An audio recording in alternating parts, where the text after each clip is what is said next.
Een gele diamant. Een gele. Die hebben we al gevonden. Nou, tot zover ons avontuur. Want waar zouden de andere diamanten liggen?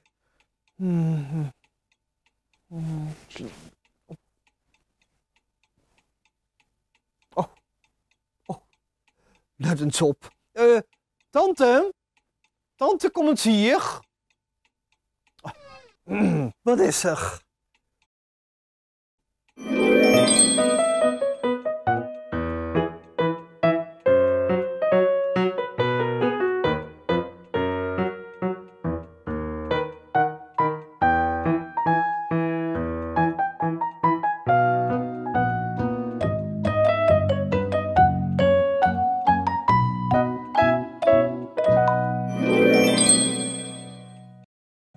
Wil je een kopje thee?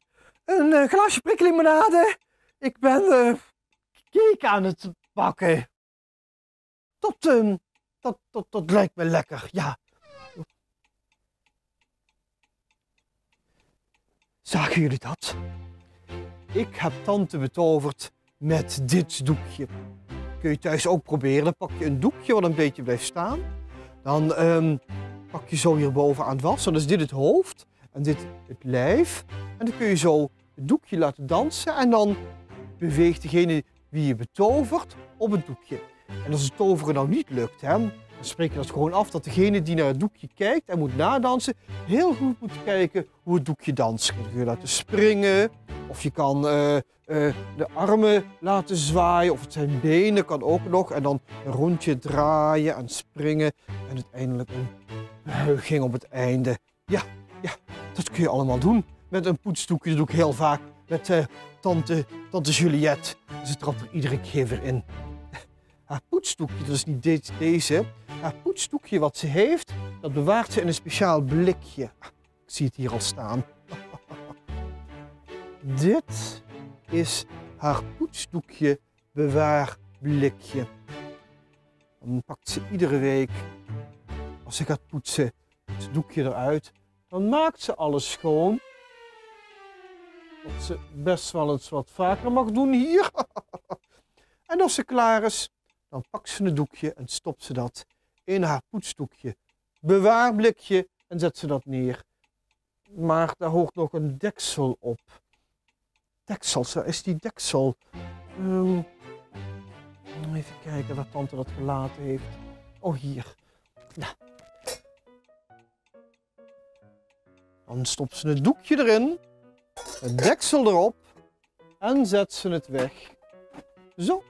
En de week erop, als ze weer gaat poetsen, dan pakt ze het poetsdoekje bewaarblikje. Ze pakt de deksel ervan af en dan pakt ze... Nee, ze pakt het poetsdoekje.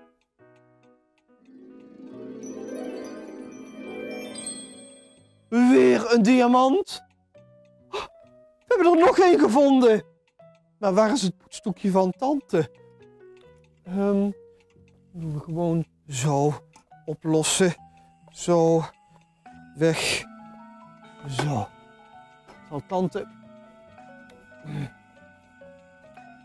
Zo.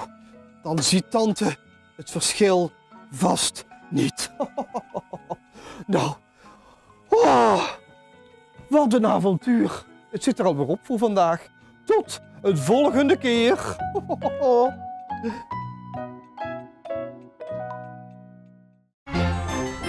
Wacht eens even, August Green heeft nog een vraag. Iedereen in Nederland heeft opdracht gekregen om zoveel mogelijk thuis te blijven, vaker je handen te wassen en 1,5 meter afstand te houden. Maar als je ziek bent en naar het ziekenhuis moet, dan doe je dat meestal in een ziekenauto. Maar ja, hoe hou je nou 1,5 meter afstand in een ziekenauto? Hoe doen die dat? Ik ga gewoon met iemand bellen van de ziekenauto. Nee, als ik hiermee ga bellen, dan zien jullie natuurlijk niet iemand van de ziekenauto. Nou. Hallo, iemand van de ziekenauto. Hallo August. Nou, iedereen moet 1,5 meter afstand houden en vaker je handen wassen. Maar hoe doen jullie dat? Ja, wij zijn wel altijd met z'n tweeën, want we doen samen de mensen proberen zo goed mogelijk te helpen. Dus wij doen ook heel veel de handen wassen. Maar wat wij ook nog hebben is dat heel veel mensen, vrijwilligers uit Weert, die zijn ons het helpen om de ambulances heel snel te poetsen bij de ziekenhuizen, zodat wij heel snel de zieke mensen naar binnen kunnen brengen. Ondertussen wordt onze auto gepoetst, de ambulance, en dan kunnen wij ook weer heel snel terug de weg op om andere mensen te helpen. Hoe zit het dan met kleding? Hebben jullie speciale kleding aan of zo? Ja, bij de zieke mensen, omdat wij geen 1,5 meter van de mensen af kunnen zijn, hebben wij een speciaal pakje. En we moeten ons heel vaak omkleden op een dag. Bij elke patiënt hebben we een heel pakje aan met een muts en een bril en een kapje, zoals jullie kunnen zien.